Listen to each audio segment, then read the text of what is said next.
Historia de la filosofía, por Franco Restaino, volumen 4, 189, parte octava. La filosofía contemporánea, tomo 2, capítulo 10. Habermas, defensa de la razón crítica, 1053, el itinerario filosófico político. El nombre y el pensamiento de Habermas, por lo menos en lo que respecta al periodo hasta 1970, se han asociado comúnmente a la Escuela de Frankfurt.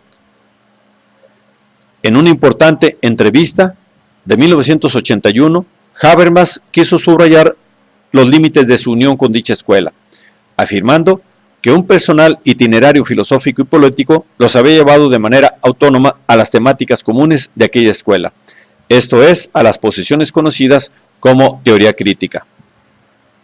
Formado filosóficamente en Bonn, se trasladó a Frankfurt en 1950. Se había acercado al pensamiento de Marx. El joven Marx precisa el teórico de la reificación a través de la lectura de los marxistas occidentales de los años 20, en particular Lukács y Korsch. Se había interesado a través de las propuestas interpretativas de K. Löwit en las posiciones de los jóvenes hegelianos, además del joven Marx, y más en profundidad en todo cuanto se había desarrollado entre Kant y Hegel, incluido Hölderlin. Mirando retrospectivamente a aquellos años juveniles, Habermas sostiene, sin que le haga incurrir en acusaciones de presunción, que un estudiante que hubiera avanzado con interés sistemático entre Kant y Hegel, incluido Schelling, y después hubiera continuado a través de Lukács hasta Marx, habría podido, por así decir, descubrir una sección de la teoría crítica de los años 30. Este descubrimiento fue facilitado por la relación personal con Adorno, que desde hacía poco había regresado a Alemania después del largo exilio estadounidense. Habermas, en efecto, fue su asistente en Frankfurt, desde 1956 hasta 1961, en que fue trasladado a Heidelberg, y recuerda cómo en aquel periodo estaba bastante cercano a las posiciones de Adorno, mientras que solo mucho más tarde habría conocido directamente la producción teórica de la escuela de los años 30 y 40. Una teoría crítica, una escuela de Frankfurt, entonces en los años 50 no existía. De Adorno le llamaron la atención dos cosas: el hecho de que hablara de Marx, Hegel y Freud como si fueran contemporáneos con los cuales discutir, dejando de lado la literatura crítica sobre ellos, y el hecho de que ignorase a Heidegger y aquella filosofía contemporánea que Habermas había conocido en Bonn, es decir, la filosofía alemana reciente. Habermas, en cambio, a diferencia de Adorno, ha tenido siempre presente la reciente tradición filosófica de su país, con la que en diversas ocasiones ha tenido relación para alejarse críticamente de ella. Podemos mencionar aquí dos ensayos, uno de 1961 y otro de 1971, que tratan de manera global aquella tradición. En el primero, que estudia la presencia y la influencia judía en la tradición filosófica en lengua alemana desde Kant a su tiempo, Habermas saca a la luz el hecho de que la casi totalidad de los pensadores originales de esta tradición son judíos, en particular a partir de la recuperación neokantiana, Lippmann, Cohen y sobre todo en nuestro siglo, de Husserl a Wittgenstein, de Rosenzweig a Benjamin, de Buber a Stollen, de Simmel a Scheler, de Carnap a Popper, de Neurath a Reichenbach, de Lukács a Bloch, de Horkheimer a Marcuse y Adorno.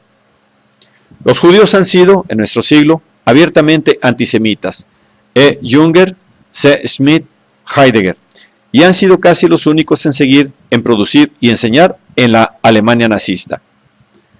La contribución de los intelectuales judíos ha sido, pues, determinante para el desarrollo del pensamiento de la lengua alemana y ha operado internacionalmente en los muchos casos de exilio nazi. Si no hubiera una tradición judío-alemana, deberíamos inventarla nosotros mismos. Pero aquella tradición ha existido y, según Habermas, el idealismo alemán de los pensadores judíos ha producido el fermento de una utopía crítica bien representada por Adorno. El ensayo, el idealismo alemán y sus pensadores judíos, se encuentra en la colección de 1971, Perfiles filosóficos políticos. París, 1974. En el segundo, de 1971, titulado ¿A qué sirve la filosofía?, Habermas observa que en los años 50, después del periodo del dominio nazi, la filosofía alemana ha retomado las mismas corrientes de pensamiento que se había afirmado en los años 20 con diferentes alternativas al neocantismo.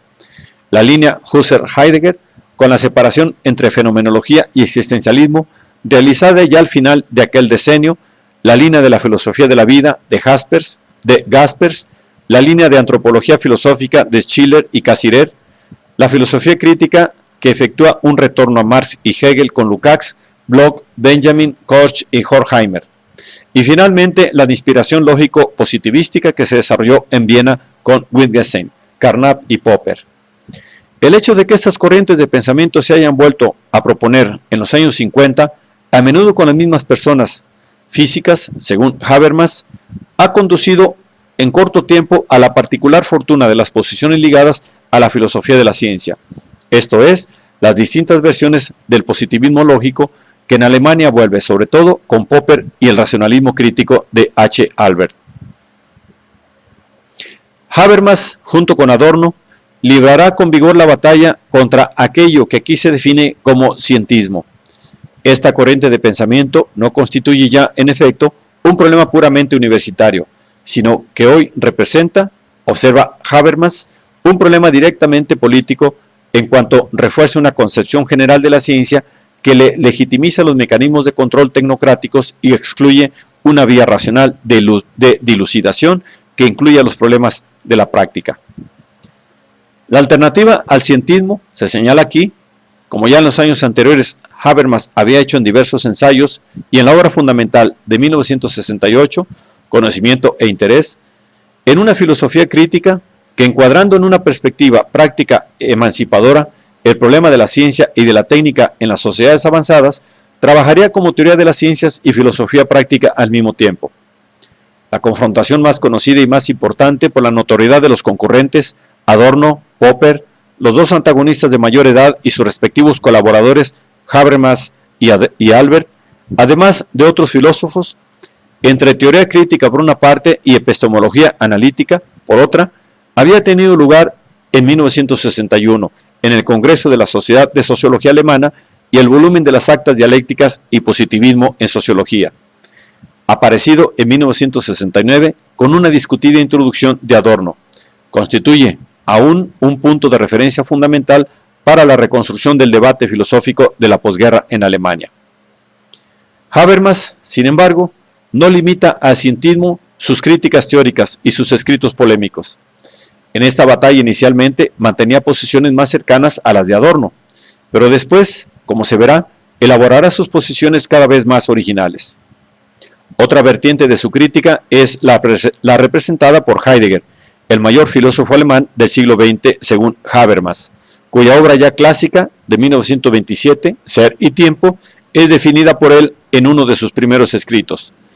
Pensar contra Heidegger, de 1953, como el acontecimiento filosófico más importante después de la fenomenología de Hegel.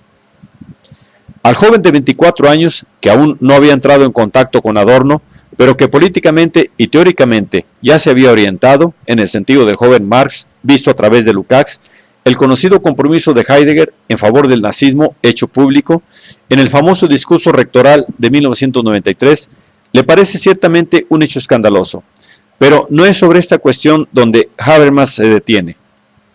Él aprovecha la ocasión de la publicación por parte de Heidegger del texto de su curso de 1935, Introducción a la Metafísica, para localizar precisamente en este texto tan rarefacto temas y posiciones que, más que el famoso discurso, hacen más grave la implicación de Heidegger a favor del nazismo. Una implicación no oportunística, como podía parecer la del discurso, sino profundamente enraizada en precisas tesis teóricas y por esta razón mucho más peligrosa. La llamada a los estudiantes de la que su filosofía era portadora, ¿acaso no se ha mostrado inmediatamente como coincidente con aquello que más tarde les fue demandado como oficiales? Habermas, aquí y en otras intervenciones sobre Heidegger, ha insistido siempre sobre las razones profundamente teóricas y no vulgarmente oportunistas de la implicación de Heidegger en relación con el nazismo.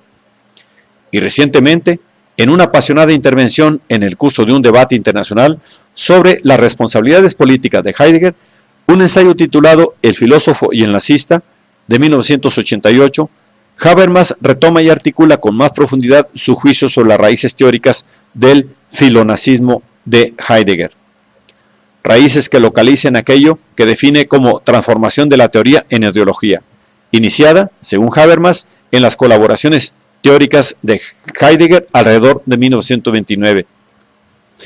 Una transformación caracterizada por un giro negativo por las influencias de Hölderlin y Nietzsche, por un rechazo de la herencia de Goethe y del idealismo alemán, discusión con Cassirer en Davos, y por la floración de diagnosis del presente de corte neoconservador.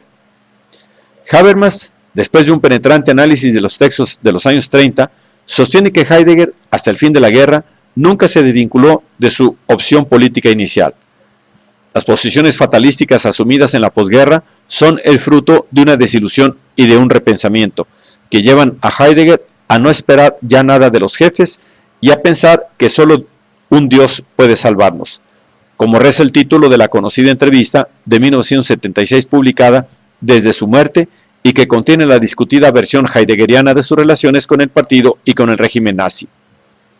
Así pues, contra el cientismo de origen neopositivístico, rápidamente difundido en la segunda posguerra, contra las posiciones post-existencialísticas de Heidegger, ampliamente presentes en la cultura filosófica oficial alemana durante y después del nazismo, estos parecen ser inicialmente los objetivos teóricamente y políticamente más notables de la batalla filosófico-política librada por Habermas. Los objetivos contra los cuales combatir hace necesario, por otra parte, disponer y afirmar los instrumentos teóricos con los cuales librar aquella batalla y construir aquella filosofía crítica a la cual Habermas a menudo hace referencia. La parte constructiva del itinerario filosófico-político de Habermas es muy compleja, aunque la dirección de marcha de este itinerario ha sido clara y constante desde su inicio. Habermas, como se ha dicho, considera como punto de referencia fundamental para la elaboración de su filosofía crítica el pensamiento de Marx, con sus precedentes en Hegel y con su continuación en el marxismo occidental de los años 20. En particular, el punto clave de su discurso teórico es la relación de este marxismo, Lukács de Historia y Conciencia de Clase, de 1932, sobre todo, pero también los exponentes de la teoría crítica, con Max Weber. Es decir, punto clave resulta ser el problema de la racionalización de la respuesta que el marxismo occidental ha dado al desafío de Weber, de las razones de la insuficiencia de tal respuesta, de la búsqueda de una respuesta nueva que constituya una dialéctica de la racionalización capaz de utilizar a Weber corrigiéndolo, pero sin echarlo al mar. Marx. Esto nos parece que en sustancia el sentido del itinerario filosófico-político de Habermas. ¿Cuáles son las fases, los tiempos, las obras de tal itinerario? Aquí obviamente no es posible someter a examen los numerosos escritos de Habermas, que es autor de una productividad casi sin igual. Nos parece oportuno delinear solo las fases e indicar las obras más importantes del complejo itinerario. Habermas, después de 4 años en Heidelberg, regresa como profesor a Frankfurt en 1965 y allí lee un discurso que constituye su primer manifiesto filosófico. El título, Conocimiento e Interés. Se repetirá 3 años después en la obra que desarrolla y sitúa históricamente las tesis avanzadas en el discurso. En aquellos mismos años publica significativos ensayos que extienden sus teorías filosóficas al ámbito de las ciencias sociales. Es importante, en este sentido, el ensayo de 1967, Lógica de la ciencia social. Contemporáneamente, desde 1966 a 1971, interviene varias veces para precisar sus valoraciones críticas sobre la hermenéutica de Gadamer, formulada en la obra Verdad y Método, de 1960, cuya segunda edición, de 1965, suscita un amplio debate. Los principales textos de este debate están recogidos en el importante volumen de 1971, Hermenéutica y Crítica de la Ideología. Los años 70 ven a Habermas utilizar cada vez más a Freud, o las recientes teorías y técnicas de la filosofía del lenguaje, Austin sobre todo y el último Wittgenstein. así como algunos aspectos pragmatísticos de Peirce a Mead, en la elaboración de una teoría que más adelante llamará de la acción comunitaria. Al mismo tiempo intervienen problemas prácticos y teóricos de la política. En 1973 aparece un volumen sobre el tema de la legitimidad, en 1976 un volumen para la reconstrucción del materialismo histórico. Continúa también la confrontación con Gadamer, que tanto en Alemania como internacionalmente constituye en aquellos años la principal alternativa teórica alemana de Habermas. De 1979 es sobre Gadamer el ensayo La urbanización de la provincia heideggeriana. Se ha hablado, a propósito de las investigaciones y las elaboraciones de los años 70, de un giro lingüístico del pensamiento de Habermas.